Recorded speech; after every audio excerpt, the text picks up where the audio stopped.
70 के दशक की माया नगरी मुंबई, बॉम्बे पुलिस के एक बेहद ईमानदार और उसूलों वाले हेड कांस्टेबल इब्राहिम कासकर का परिवार रहता था। इब्राहिम एक ऐसा शख्स था जिसने जिंदगी भर अपनी खाकी वर्दी पर रिश्वत का एक दाग नहीं लगने दिया।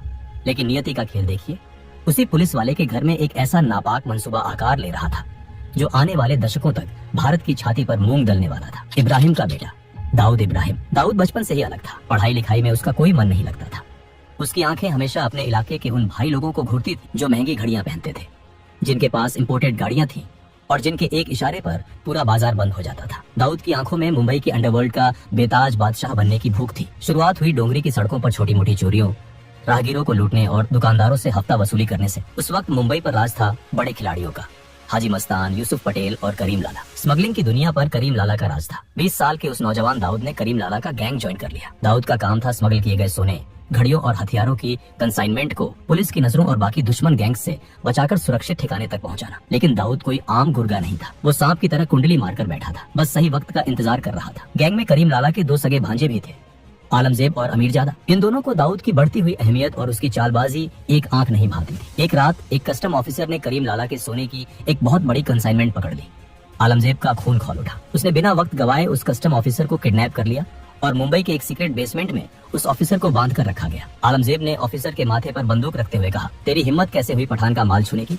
जान प्यारी है तो 2 लाख रुपए का इंतजाम कर, वरना तेरे शरीर के इतने टुकड़े करूंगा कि तेरी बीवी पहचान नहीं पाएगी। उस दौर में 2 लाख रुपए एक बहुत बड़ी रकम हुआ करती थी। इस फिरौती की रकम को सुरक्षित लाने और मामले को रफा दफा करने की जिम्मेदारी दी गई दाऊद को। जब दाऊद के हाथों में वो 2 लाख रुपए की भारी गड्डियां आईं, तो उसके अंदर का शैतान जाग उठा। दाऊद की नीयत पूरी तरह डोल गई। उसने एक बहुत बड़ा हिस्सा अपने पास छुपा लिया और एक छोटी सी रकम जाकर आलमजेब को दी। क्या है ये?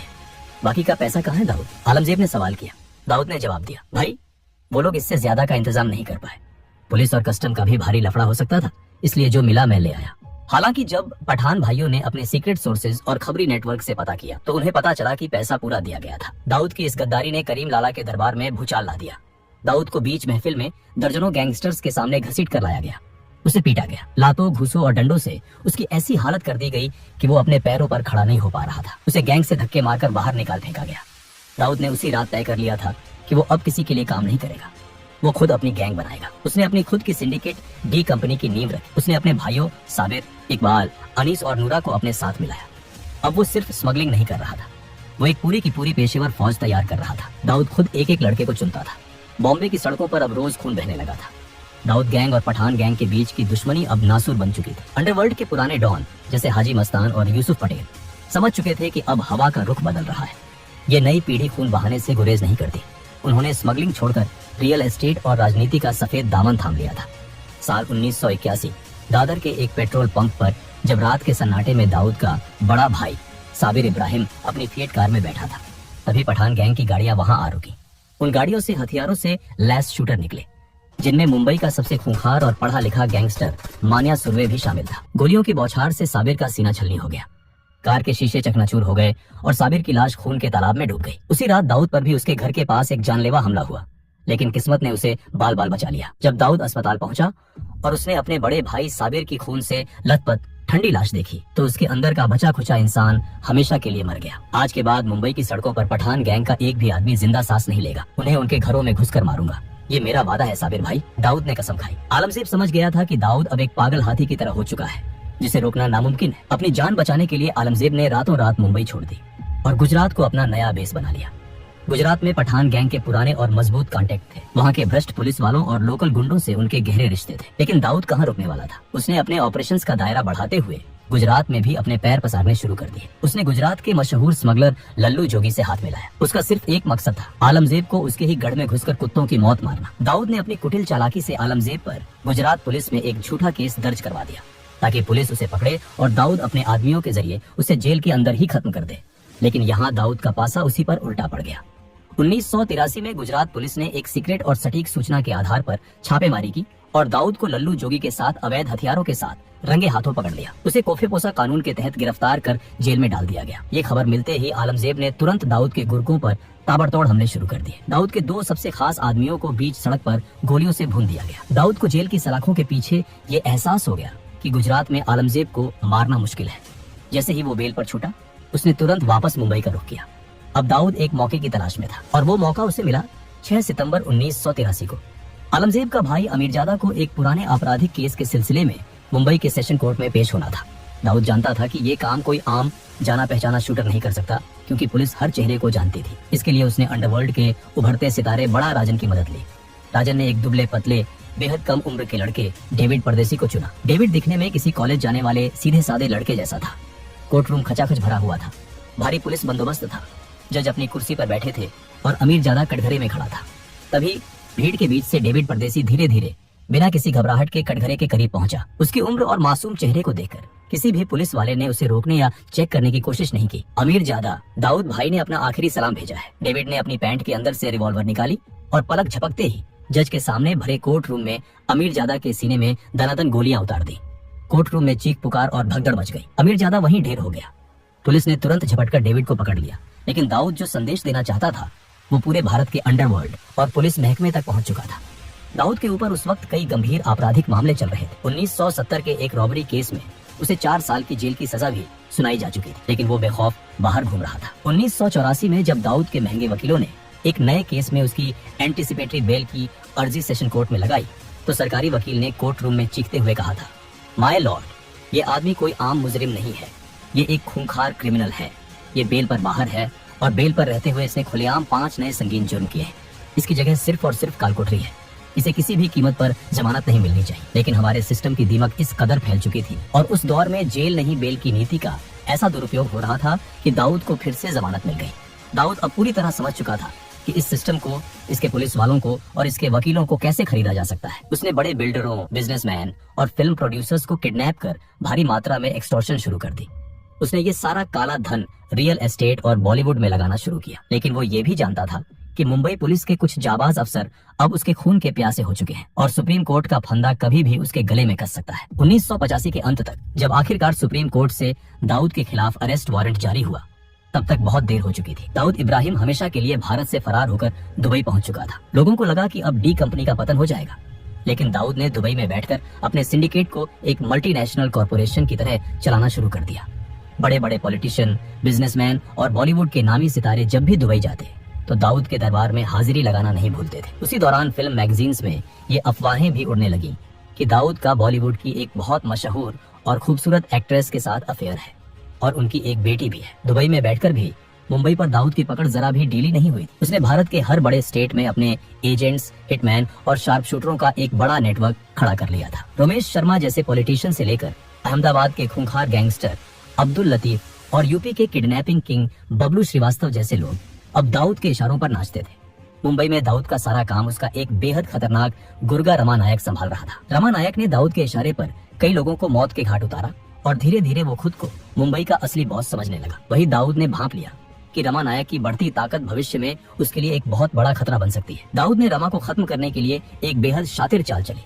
रमा नायक का एक राइट हैंड था, बाबू रेशम। दाऊद ने पुलिस के अपने घूसखोर सूत्रों का इस्तेमाल करके पहले बाबू रेशम को पुलिस लॉकअप में बंद करवाया और फिर दाऊद ने अपने दूसरे वफादार गुर्गों को भारी पैसा देकर पुलिस लॉकअप के अंदर ही बाबू रेशम का बेरहमी से कत्ल करवा दिया। इसके तुरंत बाद दाऊद ने दुबई से रमा नायक को फोन किया। रमा, बाबू को महेश ढोलकिया ने पुलिस से मिलकर मरवाया है, उसे छोड़ना मत। महेश ढोलकिया एक बड़ा होटलियर था। रमा नायक, जो अपने साथी की मौत से बदले की आग में अंधा हो चुका था, उसने बिना कुछ सोचे समझे अपने साथी अरुण गवली के साथ मिलकर महेश ढोलकिया को दिन दहाड़े मौत के घाट उतार दिया। लेकिन कुछ समय बाद जब रमा को अंडरवर्ल्ड के सूत्रों से सच्चाई पता चली कि महेश ढोलकिया बेकसूर था और बाबू रेशम की हत्या की पूरी साजिश दाऊद इब्राहिम ने ही रची थी, तो वो भड़क उठा। रमा नायक ने बगावत कर दी।